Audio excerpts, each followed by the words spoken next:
and secondly, to Ekpeye ethnic nation.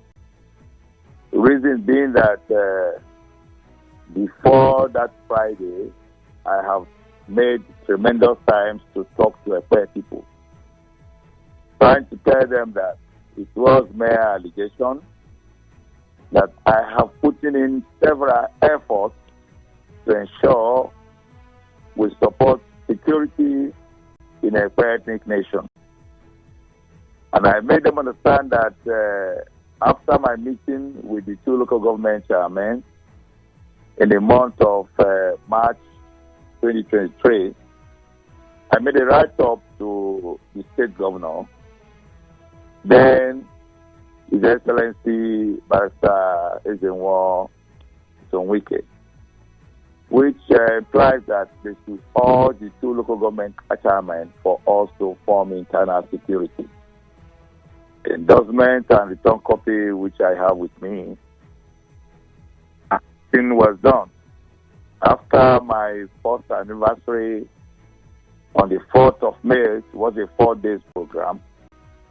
On the 10th, I made another letter to the Commissioner of Police. Not only that, also to the Exercise Director, to 6th Division Nigerian Army, and that of Zone 16, Bayelsa. Made a letter to intimate them on what we were passing through in a bad nation. There had been a series of killings, and when that happens, what do? I had to make this write-up, and one of my letters was also ministered to Otopop.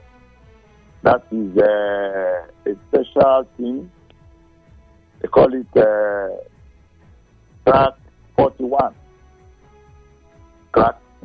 So that was where my letter was actually ministered. They called me. I told them I'm in Abuja, was back out with them.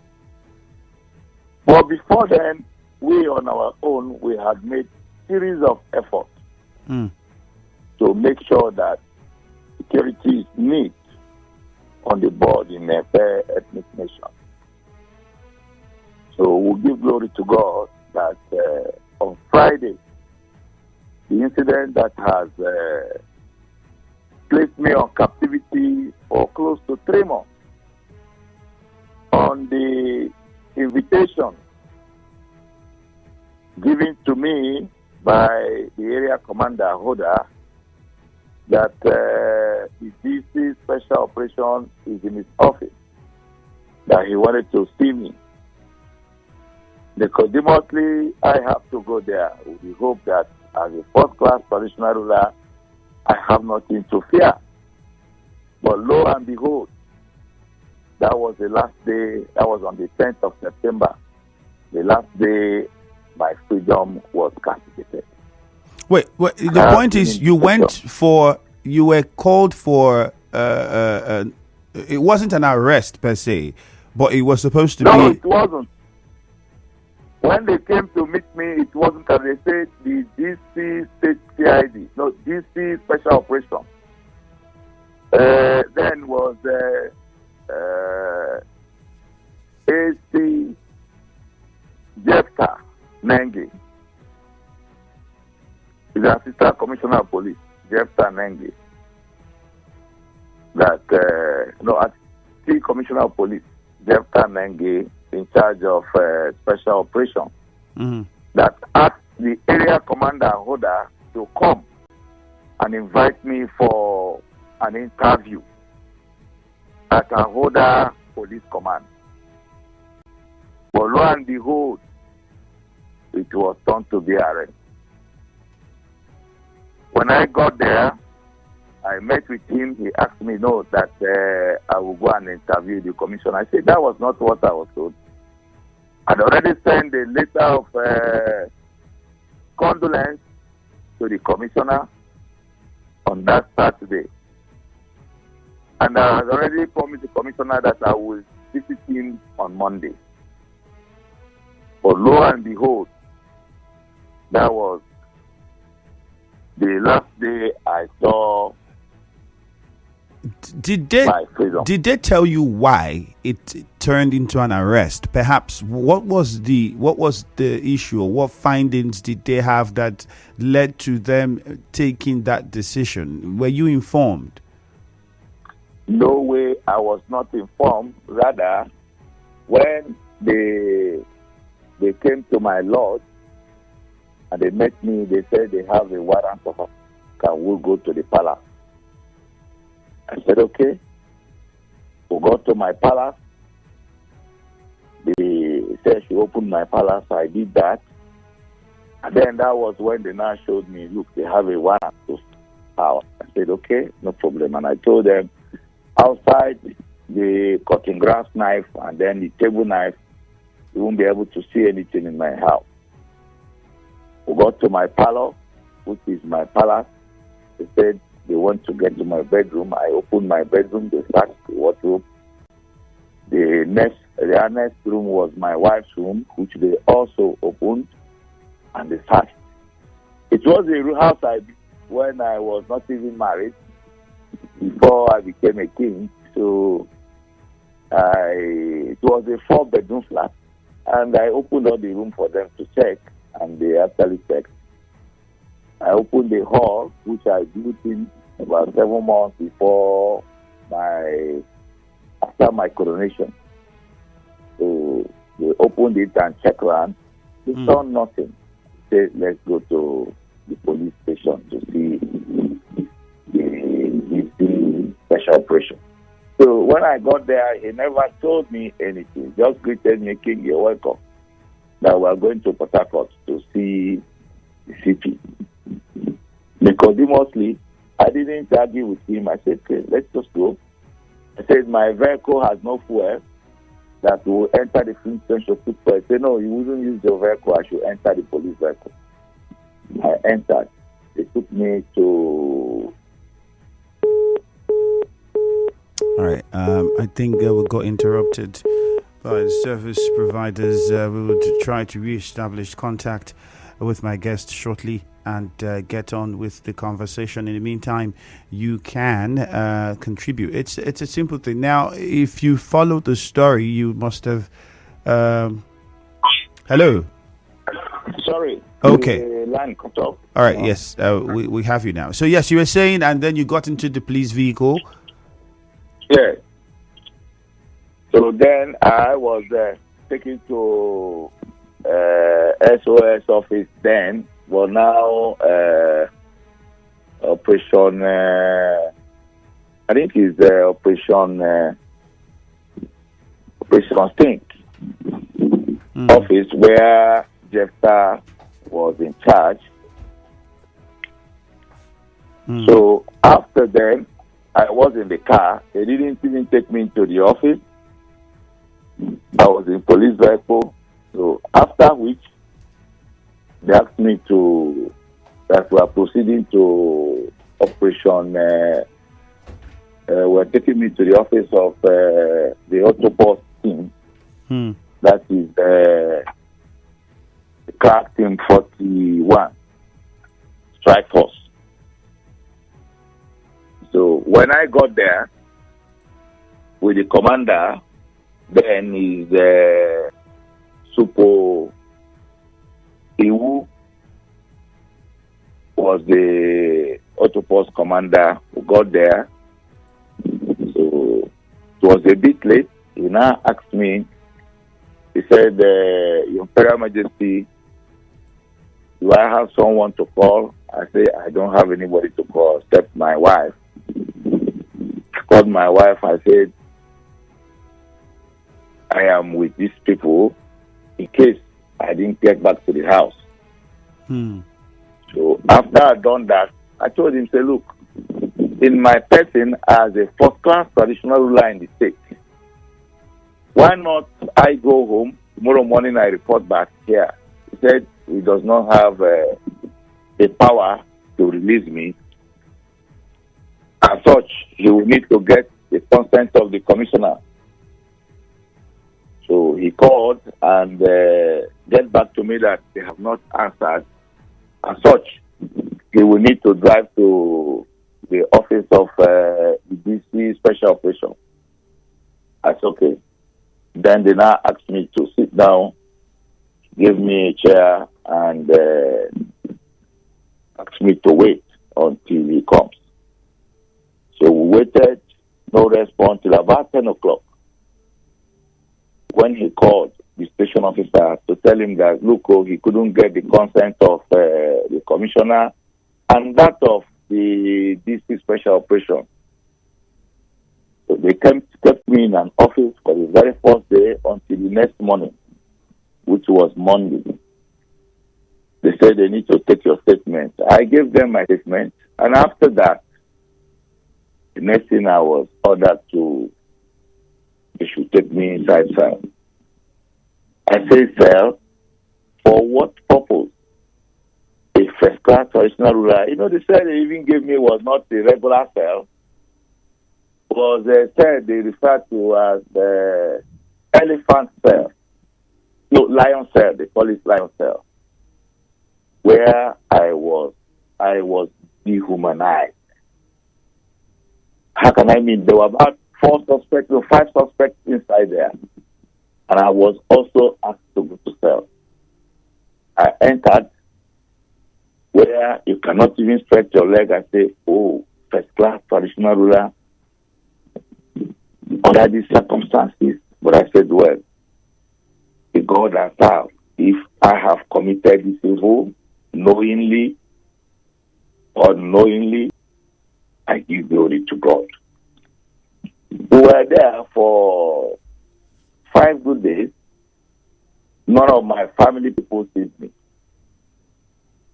The people that came to look for me, about 4 of them were also detained for coming to check the Majesty. Were also detained. On the 4th day, we were taken to court. They got detention order for 21 days. Believe me, I'm sure that there are lots to be discussed on this. If I continue but let me just mention a few of these things. All right, His Imperial Majesty, you just hold it here because we have a short commercial now. When we come back, you tell us, you mentioned those things, and then importantly, you also let us know, because eventually Tubaba met his Waterloo in the hands of security operatives, and for some, perhaps that also led to police concluding its investigation on what has happened, and then subsequently where we are now. You tell us how that has also affected the peace and stability of Ekpeye. Stay with us. After this. Madam, you don't try this new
Morning Crossfire, discussing with His Imperial Majesty Eze Ekpeye Logbo III, Kelvin Anugwo, and we're discussing the State High Court discharging and acquitting him and others of any involvement, wrongdoing with regards to the death of SP Angbashim. Eventually, we know that Tubaba was apprehended by the police. Now, the question is whether you think the death of Tubaba has brought about some level of peace in Ekpeye.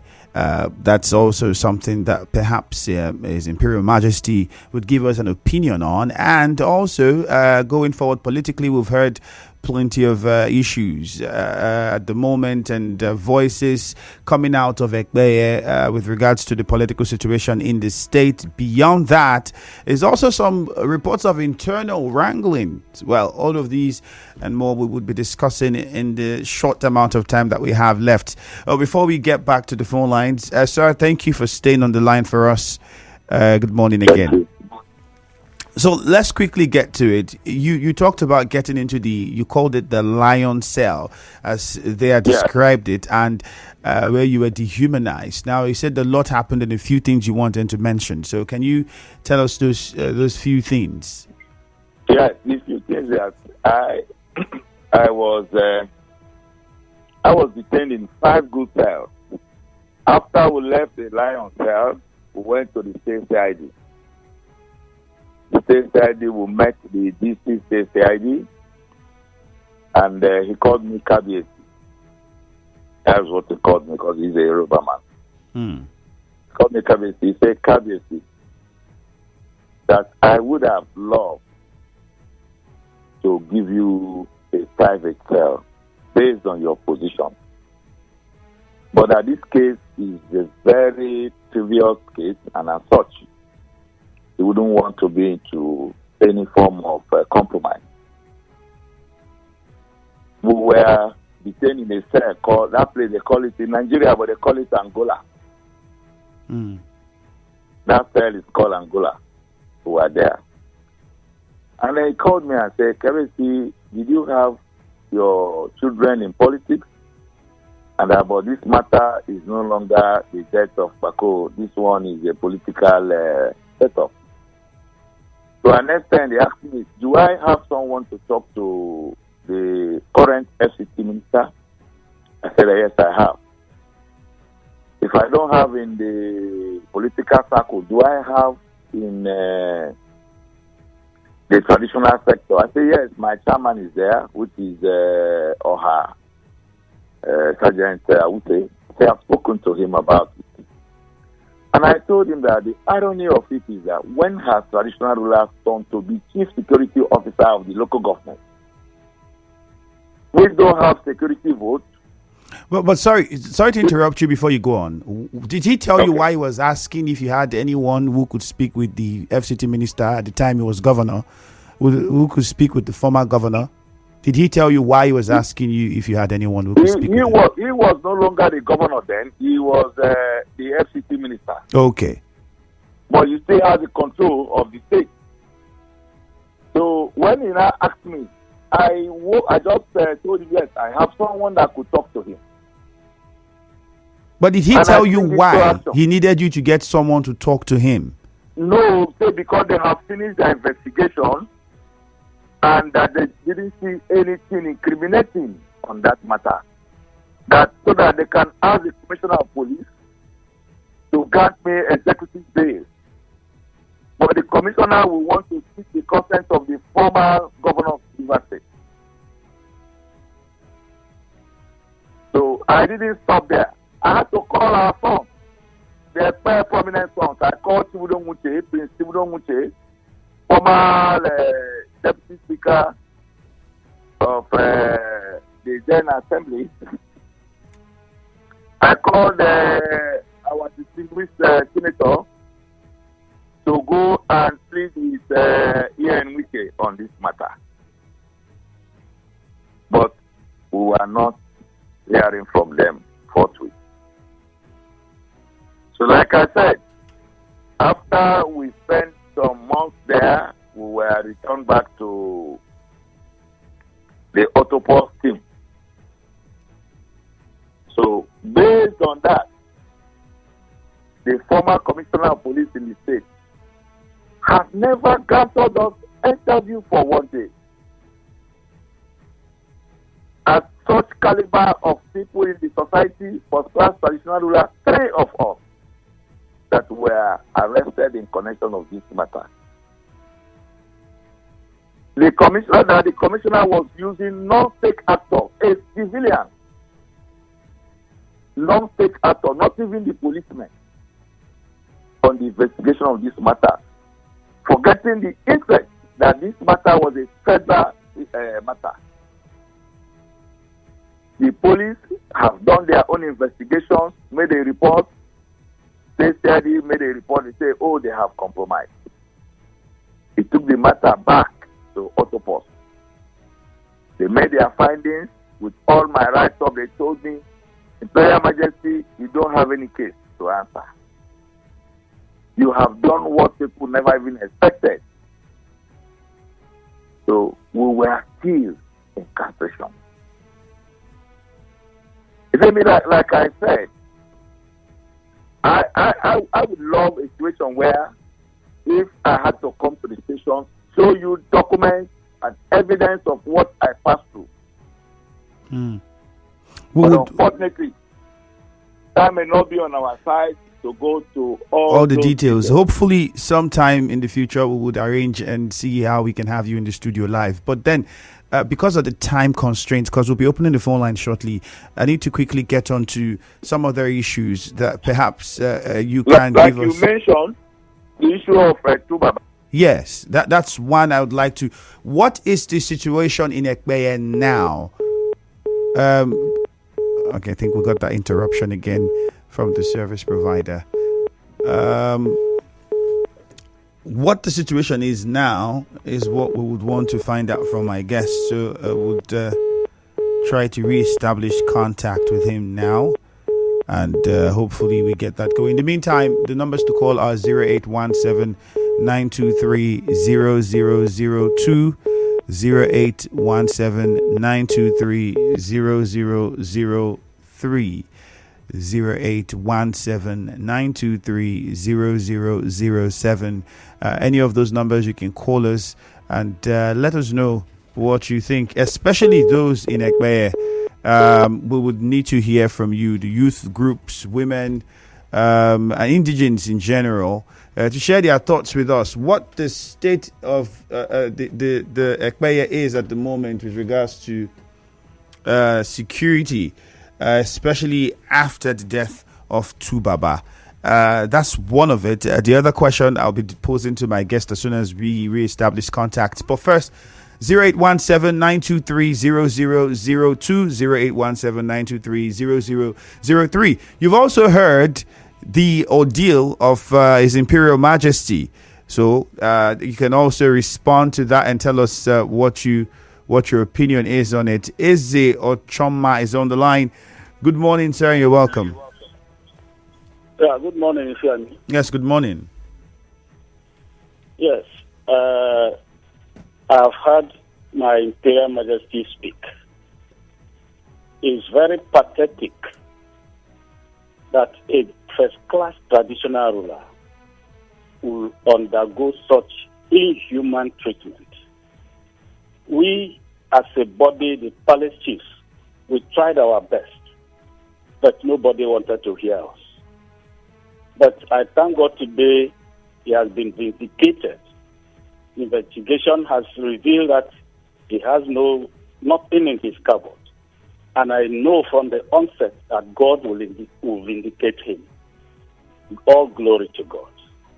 Ekpeye today, by his release and acquittal, Ekpeye is relatively calm. I thank God.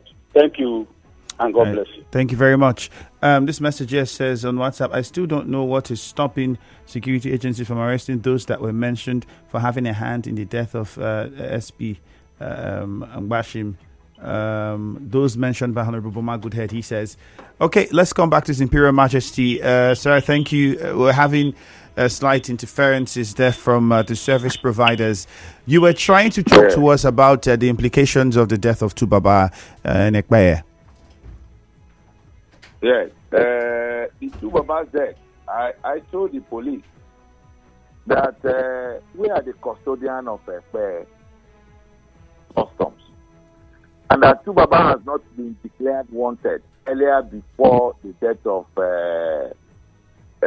SP Bako Ambassador. That they should allow us go home. That we have all the power bestowed on us by Ekpeye custom and tradition. That we must have to do the needful before they can apprehend Tubaba. But police, with their mercy, say they don't have the power to release us.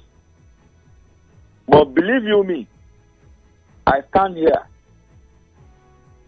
to quote that after we were released on bail, and I went to my first outing for a burial, I called the Ekpeye people and I said, I gave them 7 days that Tubaba, if he does not declare himself, the God of the land will produce him. And lo and behold, on the 6th day, we heard about the news. But I can tell you, after the death of Tubaba is just a person, just one man, and is a commander in their group. There are also many of them who are now wavering. They have not been able to regroup as it is because the police are looking after them. And I've also made a write-up to His Excellency to give us approval since the two local government chairman has refused to ensure security is provided in the area so that we can set up an internal security to complement the efforts of the police. Police cannot do everything on their own. Because some of the communities they like to say is in the heater area. So if we have men set up by the Ekpeye youth to ensure that we provide information to the security architectures, I can tell you that most of these things will come to be a thing of the past. So security is everybody's business. It's not just a traditional ruler. And to think of it, there's nowhere enshrined that we traditional rulers are the chief security officer of the place. No. So we need to work in collaboration, synergy with the security architectures, the two local government chairmen that has vehemently refused that we will not set up us back. That was why I've made a letter to the executive governor to see if he could give us approval so that we can work with the police to profile the youths that are willing to work for Ekpeye people. All right. So peace has been returned, not relative peace, not the holistic. Relative peace has returned to Ekpeye people now. Ekpeye people are sleeping with their eyes closed. All right.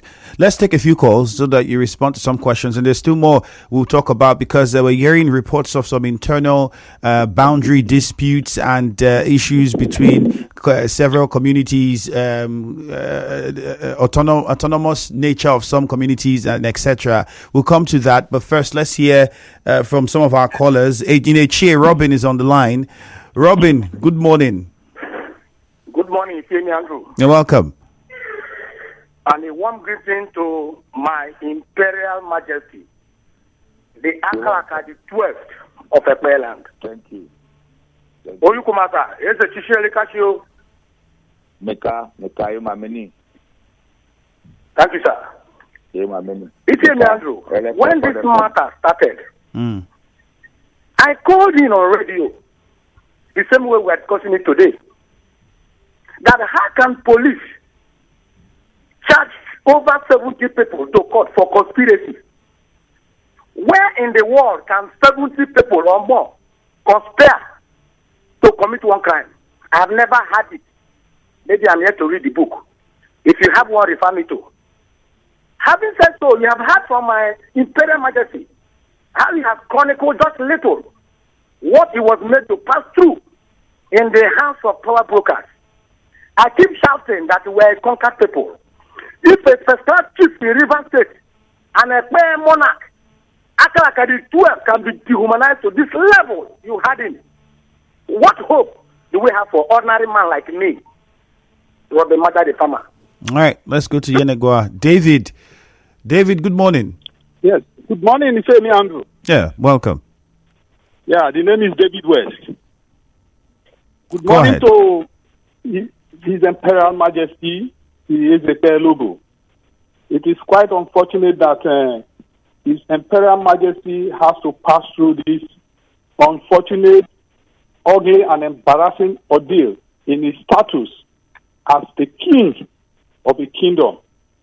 I think in law, there is one Latin maxim that says, king does no wrong.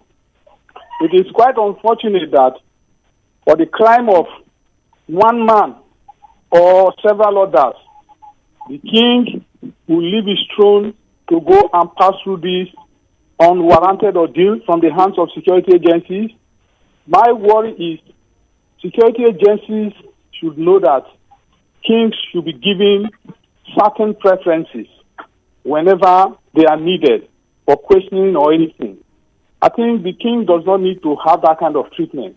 And again, I want to ask His Imperial Majesty, what is the interest or what role did the former governor, His Excellency Eze Ekpeye play? Is it that he is the architect of his arrest, or why did the Sopo have to ask him if he's having anybody to link up or to call the former governor, now the FCT minister? I'm confused at that point in time. Thank you very much. All right, let's go to Ula Opata. Weber, good morning. It's Weber. Go ahead. My greetings to my Highness, my Imperial Majesty, and my own brother, Oyukumata. This is Weber. I'm so angry. I'm so bitter inside my mind that my Majesty will pass through this situation. And the way he has expressed himself, I'm so happy. Up to the point of telling us that the two local government chairmen refused to establish us back. That is the extent that so much wanted security to be fixed in the local government. So I'm so angry that he passed through this ordeal. My Majesty, I'm so sorry you passed through this situation like this. May God give you the strength to keep going on and rule us in exceeding old age and long life. Thank you so much. I don't have any questions. Thank you so much. Thank you. In Jesus' name. David from Nkoro, good morning. We lost the call from David. All right, you can keep the messages coming in. We'll take a few more calls before we come back. On WhatsApp, this one says, I know His Imperial Majesty will be vindicated from the onset. We thank God for that. That one is from His Royal Highness Osko Ochoma. Fidelis says the dehumanization of such a first-class king is so uncalled for. Fidelis Alemowa from Chokocho in Echie, you sent that message. And this one says, they said military uniforms and other things were found in his house. Please ask him, what were those things for? Lady V. All right, that's a question to His Imperial Majesty. He'll be responding shortly. We'll just take, let's hear George from Buguma first. Hello, George. Yes, Andrew, good morning and happy new week. Yeah. Let me also greet your guest, the king of Ekpeye land, Honorable Kasidi Kebidi.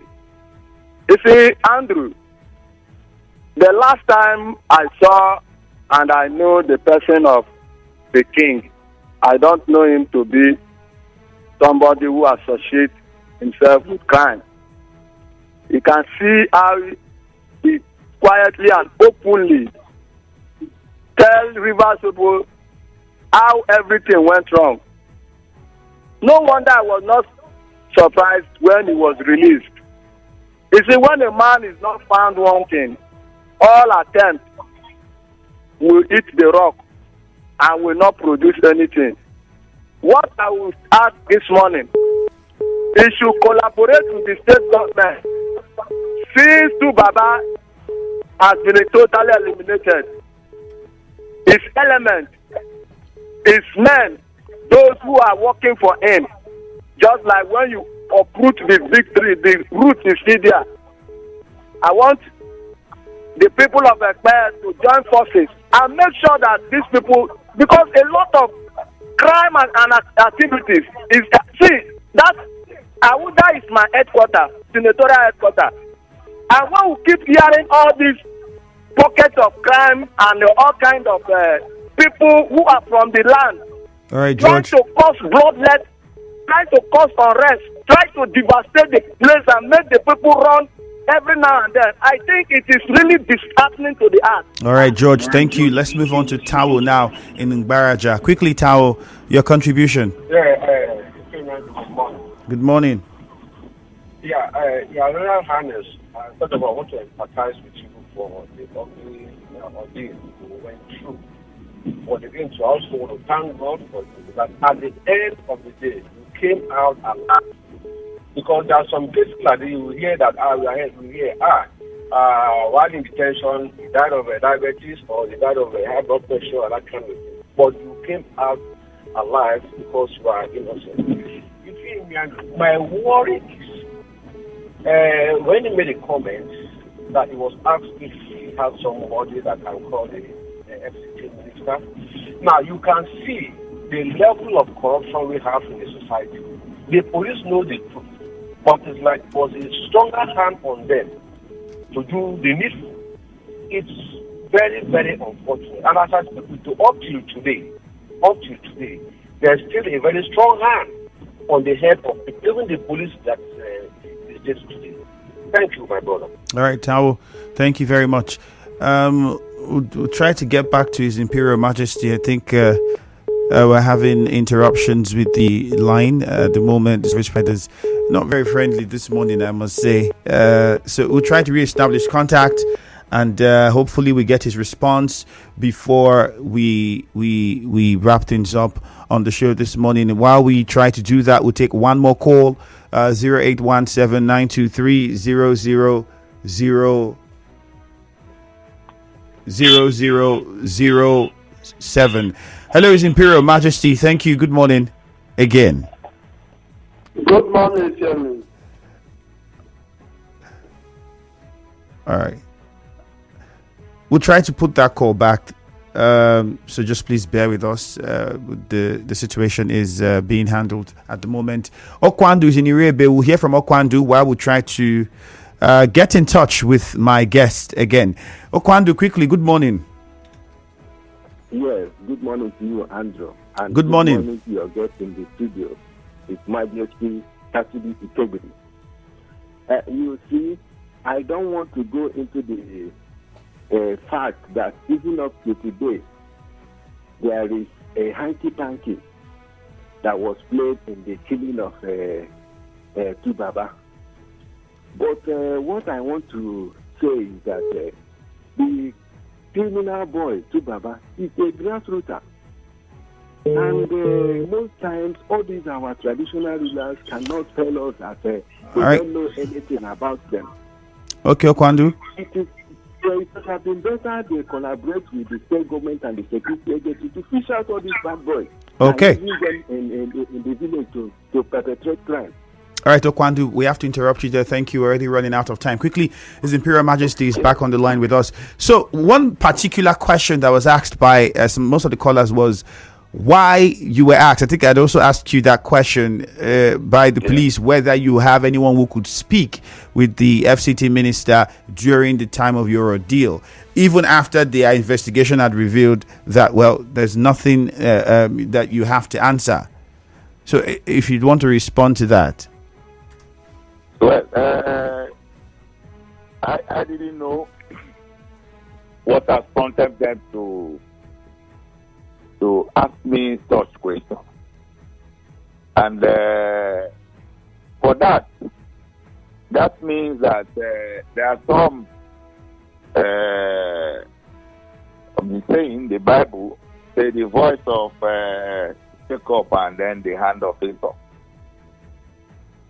Why do I need to use that word?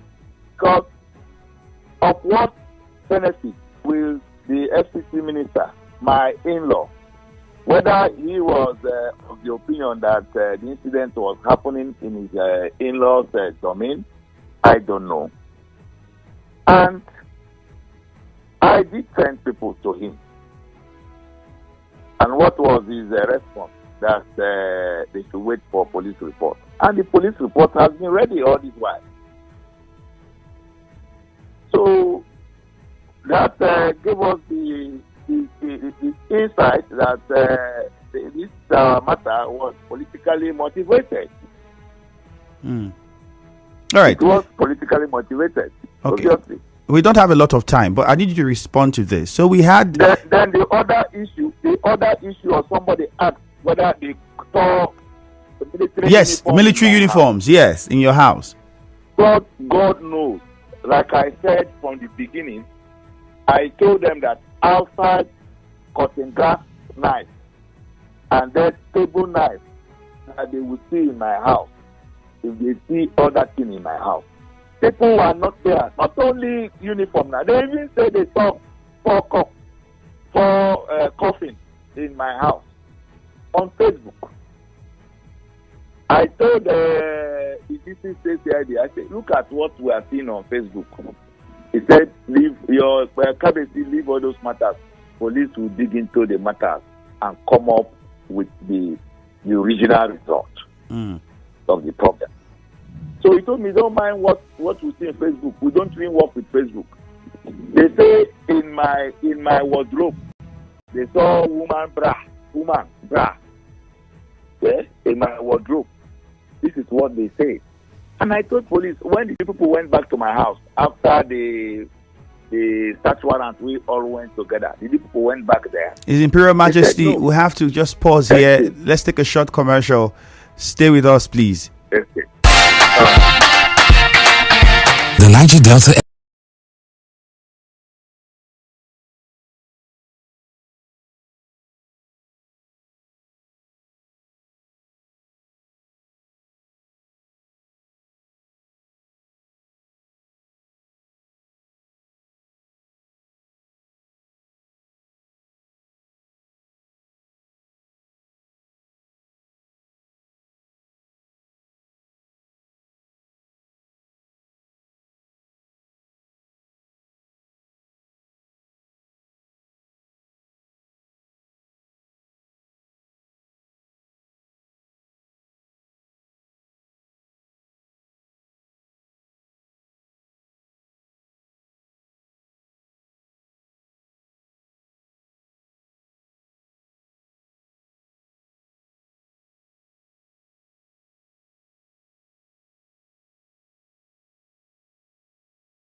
with us via telephone, the Eze Ekpeye Logbo III. Sir, thank you for staying on the line for us.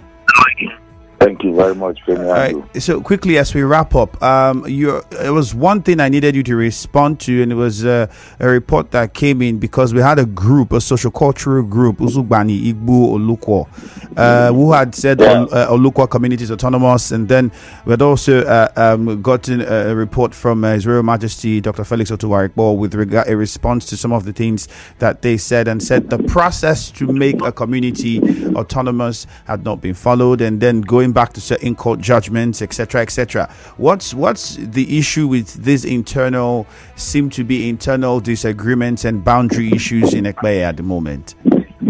No, that shouldn't be an issue. Ekpeye is made up of 7 kingdoms, and out of the 7 kingdoms, 5 of them are government first-class recognized traditional rulers.